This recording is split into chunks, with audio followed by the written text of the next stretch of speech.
Thank you for joining me for today's Beastwatch News Update. News from the Internet's most comprehensive Bible prophecy news website, BeastWatchNews.com. I'm Kimberly Rogers Brown. In this week's news, President Donald Trump has opened the way for the King of the North to attack Israel and Jordan, just as the Bible predicts will happen in Daniel 11 and in Isaiah 17. What will trigger the invasion? President Donald Trump has endangered both Jordan and Israel in his latest ceasefire deal with Russia's President Vladimir Putin. Trump acted on his own without consulting his Pentagon staff in this matter, just as he did on the Al-Sharat airfield on April 6, 2017. After that attack, the Pentagon stated they had no idea Trump planned the attack.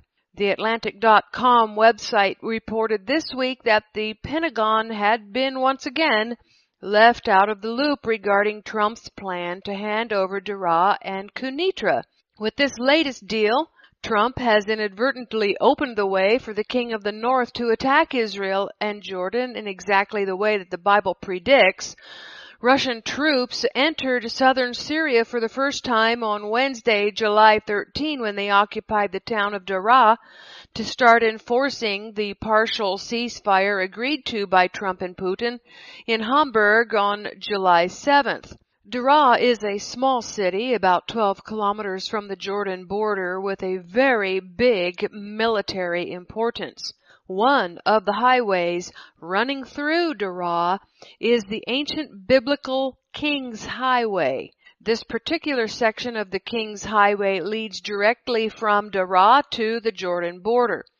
While Scripture does not specify how the King of the North will attack Jordan, I believe it is prophetically significant that the much disputed King's Highway is once again back in play, albeit a more northern section than was fought over before.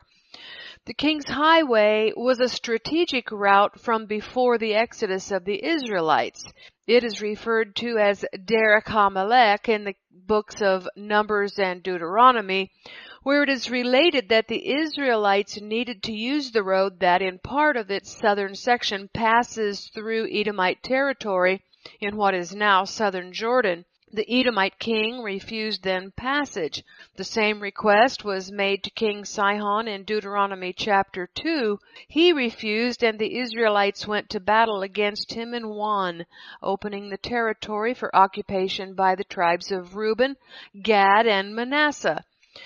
The King's Highway still exists and is used today. In ancient times, it ran from Damascus to the Gulf of Aqaba, where it forked into a route that crossed the Sinai into Egypt and a route that ran along the eastern coast of the Red Sea into what is now Saudi Arabia. It is likely that this section of the highway was used by the Israelites on their way to Mount Sinai. Many of the wars fought by the Israelites, including the final war of the Jews against the Edomites, were probably fought, at least in part, over control of the highway. This highway was a crucial part of the Silk Road trade between the Chinese and Nabateans, the descendants of Ishmael's son Nebaioth, who built Petra. Today, the King's Highway is still a strategic and prophetically significant road that runs through Syria and into Jordan through the town of Daraa. Thus, Daraa is a prophetically strategic town in southern Syria that President Donald Trump just handed over to Russia's Vladimir Putin. From this article on Forward.com, I quote, "This development is a result of the United States allowing its proxy, the Free Syrian Army, to repeatedly violate ceasefire agreements. Trump's and Putin's agreement appears, on the face of it, to be a solution to end the Syrian war and prevent stray shells and bullets from straying into Israel's Golan Heights. But there is far more to this ceasefire than a mere cessation of hostilities next door. By augmenting Russia's capacity to affect Israel's strategic interests, it could have far-reaching consequences. While the U.S. is a party to the ceasefire agreement, it will not be involved in policing it." Unquote. This untenable situation lends itself to the interpretation I recently proposed that the United States is Gog, according to the rabbis, or he is the leader of Gog, and that it will be the United States and NATO forces that will enter Israel to be a guard for Israel. I believe the U.S., i.e. Donald Trump, could awaken to the fact that he made a horrible mistake, one that he will try to correct by leading the forces of Gog into an occupation of Israel. It may seem to be a wild jump from not having a part in policing the recent Syrian ceasefire all the way to the Gog-Magog war, but I ask you to continue to listen to my proposal. I recently said that I had a new insight about Gog's pretension for entering the land of Israel to occupy the West Bank, where once I thought Gog would use the Israeli-Palestinian conflict as its sole reason for its occupation of Israel, I now believe it will have more to do with the King of the North than the Palestinians. However, it would not surprise me if the issue of Temple Mount came into play. Ezekiel 38 verse 7 gives us a clue about Gog's pretenses toward Israel. It says, "Be you prepared, and prepare for yourself, you and all your company that are assembled to you, and be you a guard to them." In my most recent insight, Gog will guard Israel at first, before turning on them. The pretense will be something other than the real reason, which will be to get the spoil, the natural gas and oil and everything else that is Israel's. It is possible that the pretense or the excuse for guarding Israel is because the U.S. is not involved in maintaining peace along Israel's border. The U.S. will have no say at all in what Russia does on the Golan border. The United States may appear in the future to be coming to Israel's rescue by invading it.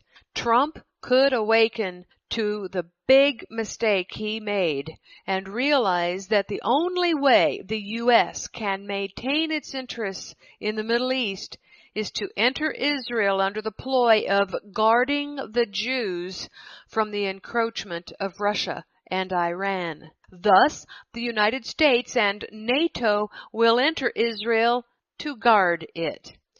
Israel and Russia are not allies. They are not even friends. They are just continuing their long-term standoff by acting friendly toward each other.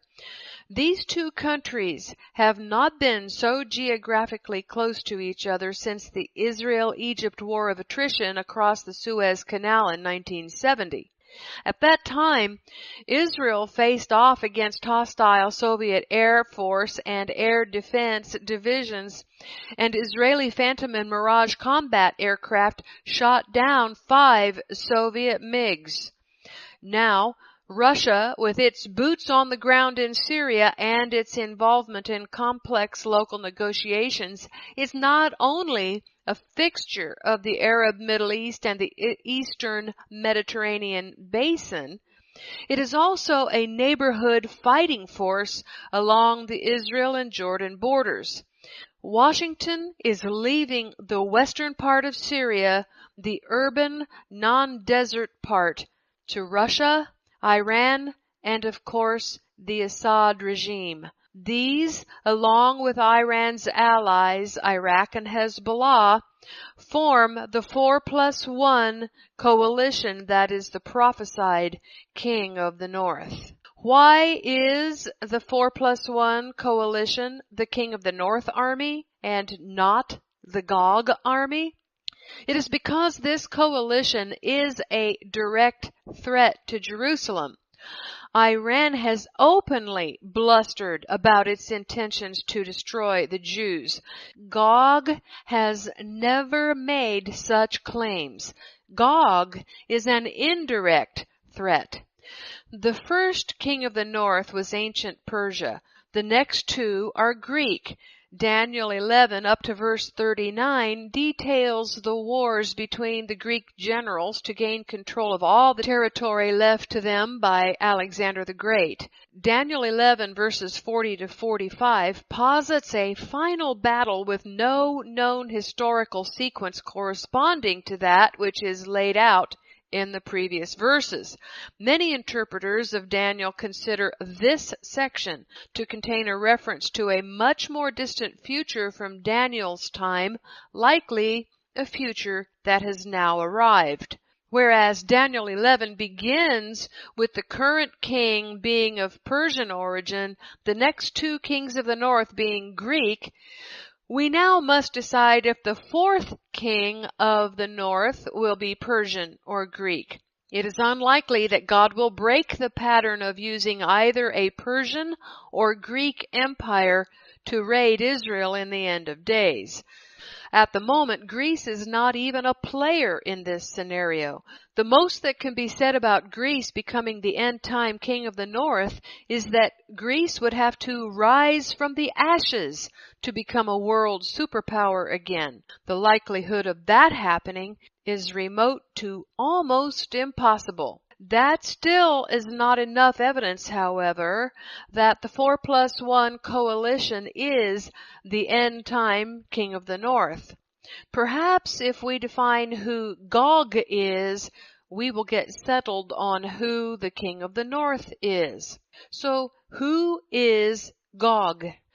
Gog and the king of the north should not be confused as being the same entity. They are not. There are similarities, but historically, Gog is a different entity from either the Persian or Greek kings of the north. Why? It is because Gog is an Israelite. He was a descendant of the tribe of Reuben.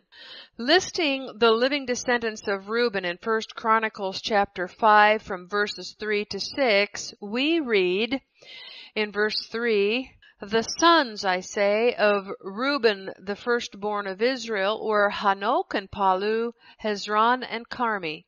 These are the original sons of Reuben from Genesis. Now we will be given the ruling Reubenites at the time that 1 Chronicles is being written, during the time of the kings of Judah." Starting in verse 4, the sons of Joel, Joel being a descendant of Reuben. Shemaiah, his son. Gog, his son. Shimei, his son. Micah, his son. Reah, his son. Baal, his son. Beerah, his son, whom Tilgath-Pileser, king of Assyria, carried away captive. He was prince of the Reubenites. Gog is a descendant of Reuben, who lived at the time of the writing of 1 Chronicles. The Persian and Greek kings are descendants of Esau. There is no time for me to expound the history of the 4 empires of Daniel and how each one was ruled by a descendant of Esau in the Edomites' quest to conquer Jacob. But the Great Tribulation is the culmination of Esau's war with Jacob to retrieve the birthright and blessing lost by Esau. So it makes sense that a descendant of Esau will help trigger the Great Tribulation.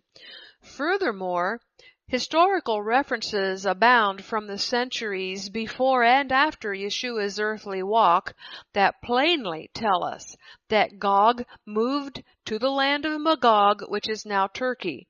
After that, the tribe of Gog moved to the north side of the Black Sea, where they became known first as Scythians, then later Scandinavians. Their next migration was into Germany, who now heads the European Union and controls NATO. But who controls the European Union and NATO? The United States. Doing a Google search of Gog surname Russia, we find that the Gog surname is missing in Russia. The name Gog is even struck through on the results of Russian surnames. Doing a Google search of Gog surname Germany, 129,000 results are shown, starting with the Gog genealogy and family tree page. The Gog family name in Germany is almost like Smith or Jones in America. Gog has been hiding in plain sight. Germans are proud of the Gog name, too. They use it as an acronym for good old Germany, German Open Gaming. Allacronyms.com lists the Gog acronym as Government of Germany. I'm not sure how much more information people need to understand that Gog is an Israelite who fled Israel just prior to the Assyrian captivity of the northern 10 tribes. I know this, though, Yahweh will turn him back, as it says in Ezekiel 38:4. Gog and the king of the north have different purposes. Another way to differentiate between Gog and the king of the north is to recognize that they have different purposes. Gog will enter Israel on the auspices of being a guard, according to Ezekiel 38:7. Now, this can be read to mean Gog will guard the troops he brings with him, or that he will guard Israel from something. The first option is the mainstream interpretation. The latter interpretation makes more sense, especially since armies don't usually need a guard, but Israel will. This may be because Gog, President Trump, will suddenly understand the mistake he made and will feel the need to guard Israel from the ancient Persians, Russia, and Iran that are now camped on Israel's border. Gog's ultimate purpose, however, is to take the spoil and a prey, according to Ezekiel 38:12. Gog, who is a member of one of the lost Ephraimite tribes, the tribe of Reuben, will need Israel's resources because he will have been weakened by his war with Damascus, as the scripture says in Isaiah 17 verses 1-3. The king of the north's purpose is not merely to conquer Israel, but to establish the Islamic Caliphate for the Shiites. This is something that the Gog entity has no interest in. The 4+1 Middle East coalition nations of Iran, Iraq, Syria, and Hezbollah are all majority Shiite nations. Russia, their ally and backer, is the secular part of this grouping. The 4 Shiite nations are descendants of Esau. They are the end-time red religious Edomites bent on ruling the world from Jerusalem. Russia is their secular or red counterpart. As part of their war, they will take Israel under control again. The greater agenda and major focus of the King of the North's war is to take away Saudi Arabia's leadership in the Muslim world. Israel's and Jordan's capture will be just icing on the coalition's cake. Saudi Arabia is the site of 2 of Islam's holy places, Mecca and Medina. All but 3 of the historic Islamic caliphates were Sunni. The 3 that were Shiite were eventually surrendered to the Sunnis. Thus, by hook or by crook, the caliphates have historically always been Sunni, but this is about to change. The white horse and its kingly rider with the crown in Revelation 6 is the same entity as the king of the north. He will be given a crown by Yahweh so that he can go forth conquering and to conquer. Conquering means that he will overrun or overflow many nations, as it says in Daniel 11:40 that prophesies about the king of the north. The phrase to conquer indicates there is a separate purpose from merely conquering the many nations. What is that purpose? To finally settle the 1400-year-old Shiite and Sunni conflict over Muhammad's succession. Gog and the king of the north will fight each other within the borders of modern Israel. Yahweh will blame Gog for sneaking into Israel under the guise of being a guard to defend Israel that results in turning Israel into a bloody battleground. Ezekiel 38 and 39 describe the destruction and Yahweh's punishment of Gog for being such an evil Israelite. Trump is continuing in Obama's New World Order steps. More from Forward.com, quote, "The Trump administration is following the Obama pattern of reducing involvement in Middle East military conflict to a greater extent than it may like to admit. This, too, is significant for Israel. While President Trump can be depended on to side with Israel against Iran, it is Moscow that Israel will have to address if under the new ceasefire arrangements, Iran or Iranian proxy forces in Syria approach the border with Israel. Russia and Iran are allies in Syria. Russia and Israel most decidedly are not allies, however much Putin is reputed to admire Israel's security and technological skills. The Syria agreement reportedly prohibits entry of non-Syrians to the ceasefire zone, and it brings Jordan and Israel more closely than ever into strategic coordination regarding Syria. That means a relatively united front against violations. And violations there will be. After all, every ceasefire achieved in Syria over the past 6 years has collapsed.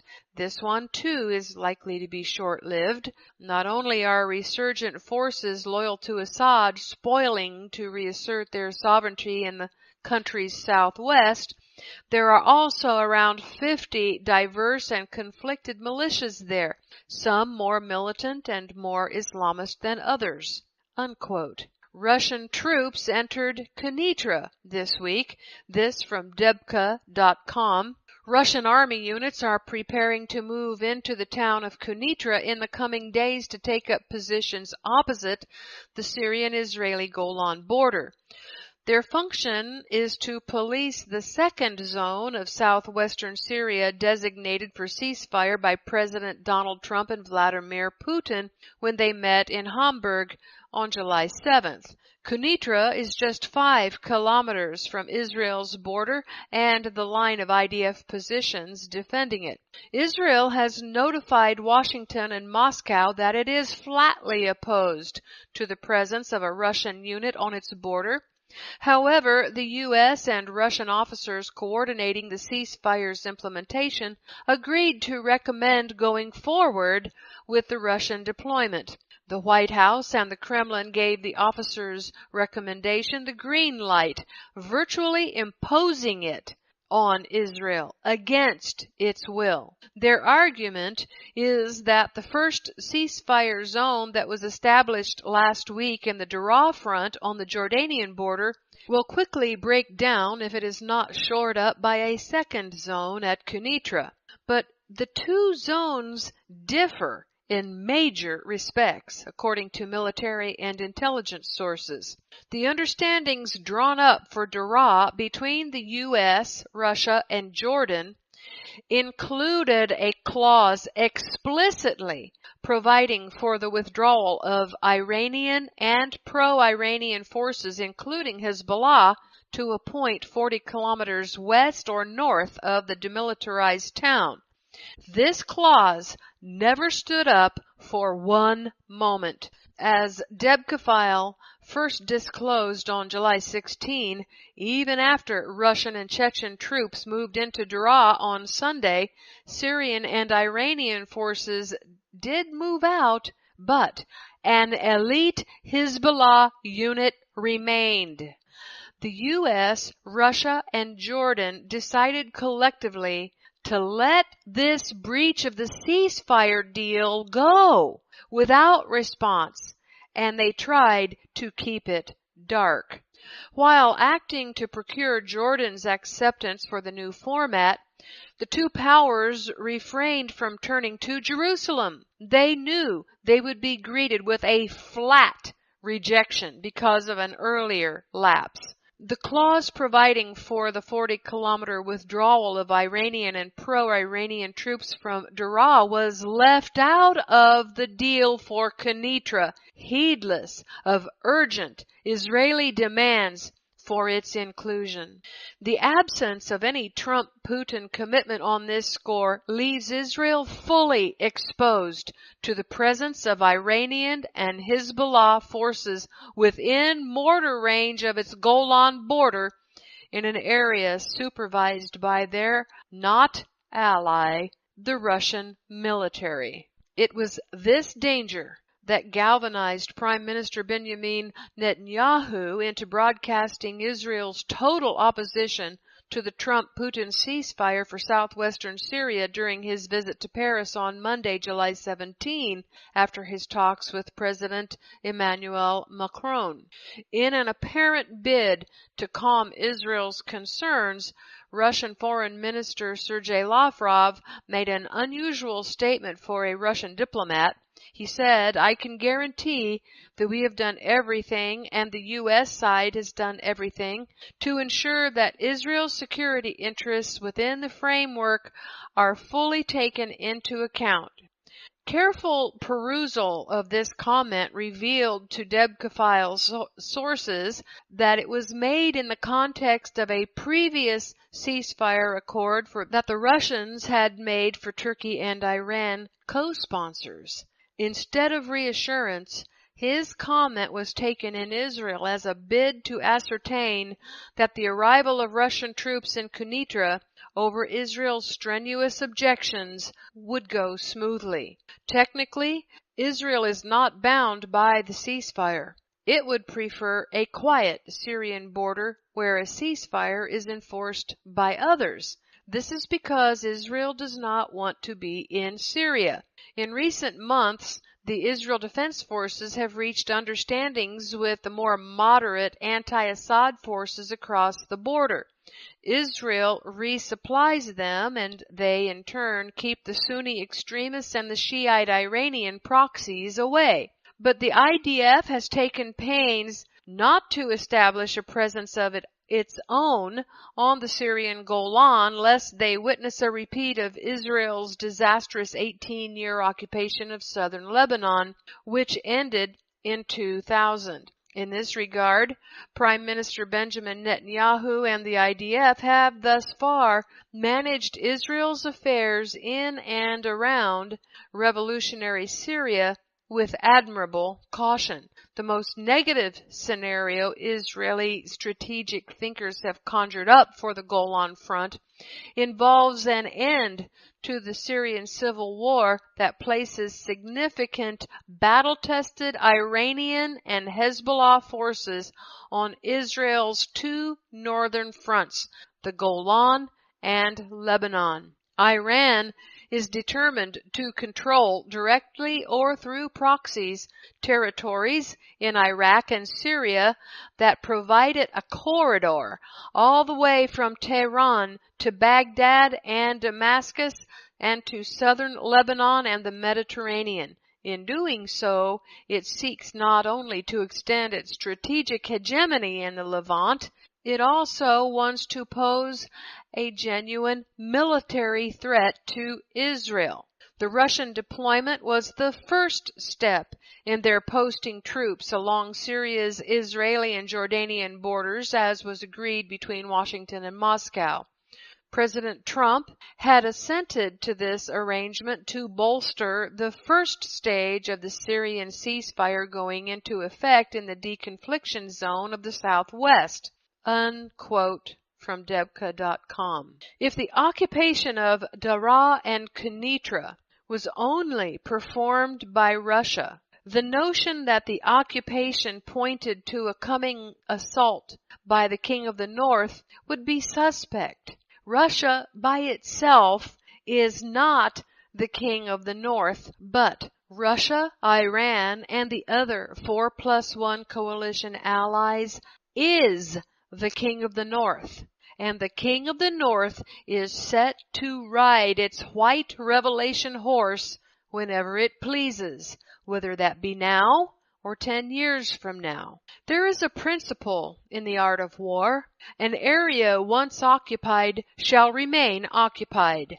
Donald Trump just made it easy for the King of the North coalition to enter Jordan unabated through Daraa, which is only 12 kilometers from that border, and Israel can be attacked via Kenitra, which is only 5 kilometers from that border. So, when the Russians, including military police and Chechen paratroopers, were sighted getting out of the vehicles of their convoy and taking up positions in the center of Daraa, it was understood that this occupation would likely be permanent. And Israel also understands that permanency of the Kenitra occupation. Here is how this war may happen. Online, I have maps that you can look at that show you what I'm talking about.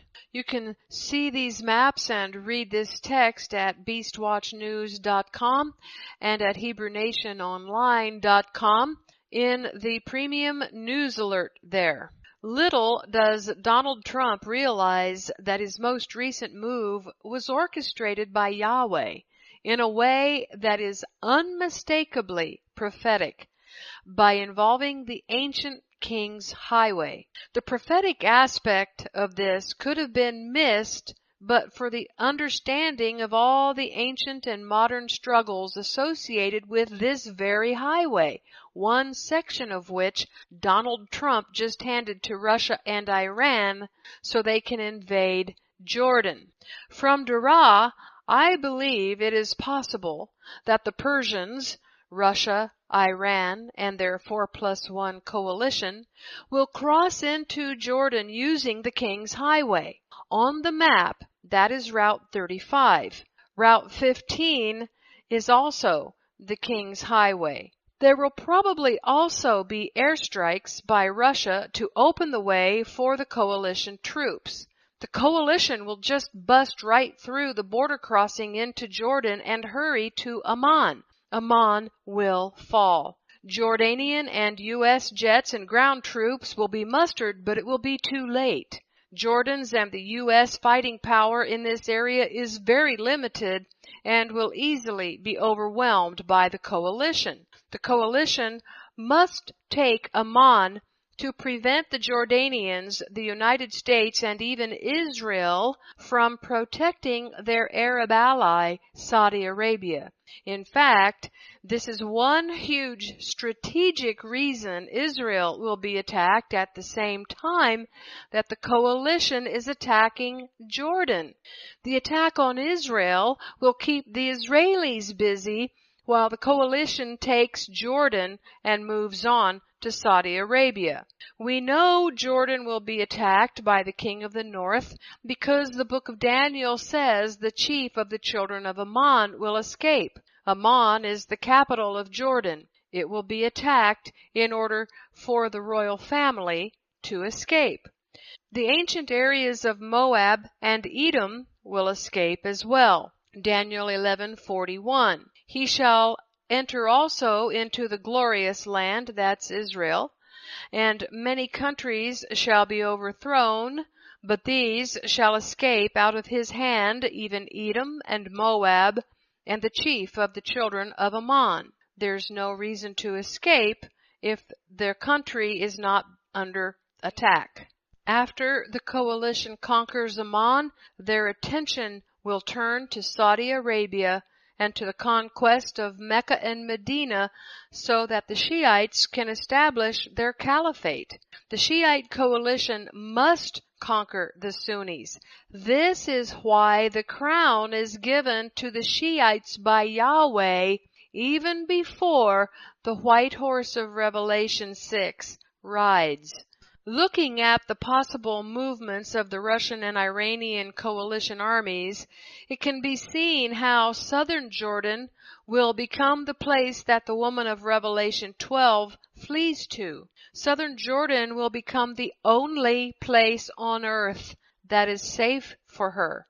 Israel will be attacked, I believe, soon after Gog, or Donald Trump, if he is Gog, realizes his mistake in letting Russia and Iran occupy Daraa and Quneitra. Adding to the mess, President Donald Trump has fired the Free Syrian Army. President Donald Trump has ended the CIA's covert program to train and equip Syria's rebels, according to a report released this Wednesday. Trump made the decision almost a month ago. Trump's decision reflects his desire to smooth relations with Russia that has taken issue with the program, whose aim is to combat the Syrian forces of Bashar al-Assad's regime. Quote, "The shuttering of the program is also an acknowledgement of Washington's limited leverage and desire to remove Assad from power," unquote, according to one report. The CIA program will likely be phased out over a period of months. The decision has the support of key U.S. ally Jordan, that has hosted training sites for the Syrian rebels. Still, eliminating the program is not without its risks. One big potential risk of shutting down the CIA program is that the United States may lose its ability to block other countries, such as Turkey and Persian Gulf allies, from funneling more sophisticated weapons, including man-portable air defense systems or MANPADS, to anti-Assad rebels. Trump's decision to end the program will not alter the Pentagon's efforts to support the Syrian Democratic Forces as it continues an offensive on Daesh's Syrian capital of Raqqa. U.S. support for the SDF has angered Ankara due to the prominent role of the PKK in the multi-ethnic coalition. Turkey views the groups as the Syrian extension of the outlawed PKK, that is a designated terror group in Turkey, the U.S., and the EU. So here's more on Turkey's involvement. Turkey may have a role to play in weakening Isaiah 17's Ephraimite military forces. That nation has now deliberately sabotaged and endangered U.S. forces in northern Syria. According to the Daily Beast, quote, "In the latest display of Turkish anger at U.S. policy in Syria, the state news agency has divulged the locations of 10 U.S. military bases and outposts in northern Syria, where the U.S. is leading an operation to destroy the so-called Islamic State in its self-styled capital of Raqqa."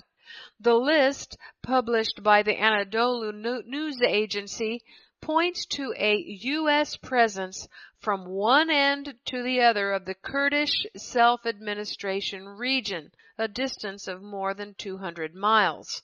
The Anadolu News Agency even listed the number of U.S. troops in several locations and, in 2 instances, stipulated the presence of French special forces.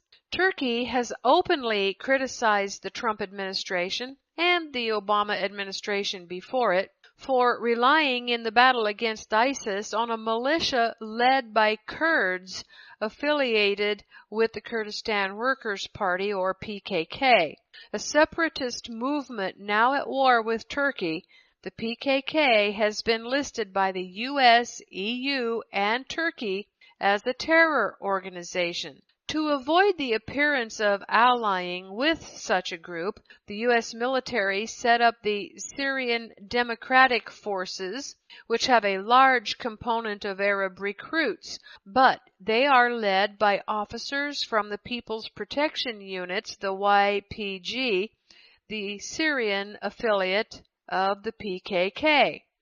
Although Turkey's powerful President Recep Tayyip Erdogan regularly vents his anger at the U.S., it is still highly unusual for a NATO ally to reveal details of a U.S. military deployment during active operations in a war zone. But the U.S. operation in Syria is in many respects an unusual case. Not only is the United States acting against the express wishes of NATO ally Turkey, which says its national security is directly endangered, it's also operating without the permission of the Assad regime. After a meeting Monday evening, Turkey's National Security Council charged that weapons provided to the Syrian Kurdish YPG militia had come into the possession of the PKK.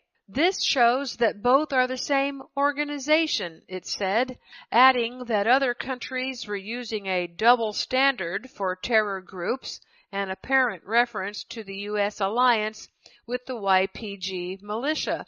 The U.S. has denied repeatedly that arms it is supplying to the Kurdish fighters have seeped into the PKK war against the Turkish state, and the Turkish government did not back up its allegations with evidence. Yet, for all this anger, Turkey has the chutzpah to still ask for entry into the European Union. According to the NorthAfricaPost.com, the 36th Turkey-EU Joint Consultative Committee kicked off in Brussels on Tuesday, with Ankara pressing for a full membership to the European body, despite EU member states' harsh criticism of its human rights record and political openness. Turkey's European Union Affairs Minister Ömer Çelik urged the EU to support Turkey during this difficult period in the region by understanding the reasons for the fight against terrorism, by providing visa liberalization, and especially by accelerating the accession process. Negotiations have been ongoing for 12 years, but reached their lowest point in 2007 over the disputed Cyprus territory that is now under Turkish control. Ezekiel 38 and 39 do not explicitly state that Magog will be involved in the Gog-Magog war. The scriptures only mention that Gog is from the land of Magog. However, that does not preclude Turkey, ancient Magog, from being part of the Gog invasion of Israel, either just prior to or just after the invasion by the King of the North. Whether or not these biblical wars happen in the way I describe here is not the point. The point is that a huge step toward both wars has been made, and it was made by the President of the United States. Yahweh is moving his chess pieces. Now let's take a look at whether Temple Mount tensions might trigger Gog's military occupation. The White House said it is very concerned over tensions surrounding Jerusalem's Temple Mount complex, it said in a statement late Wednesday, urging Israel and Jordan to restore calm in the area after days of violent clashes.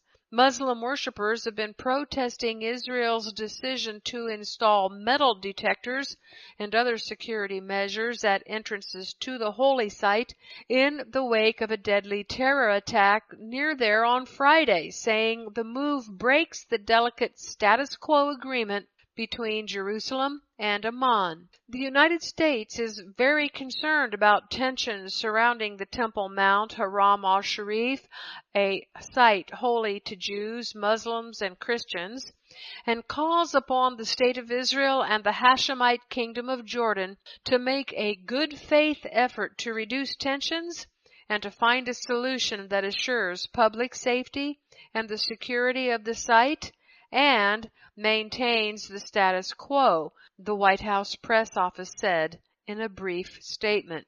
It added that Washington would continue to closely monitor the developments. If the rabbis are right, that the President of the United States will turn out to be Gog. Tensions with the Palestinians, as well as the threat from the 4+1 coalition, could trigger the decision to invade Israel, especially if both threats happen simultaneously. Keep watching. As Yeshua said, one day the rumors of war will turn into actual war. That's it for this Beastwatch News update. This is Kimberly Rogers Brown signing off. Click over to BeastWatchNews.com for full comprehensive coverage of all the headlines fulfilling end of days Bible prophecy.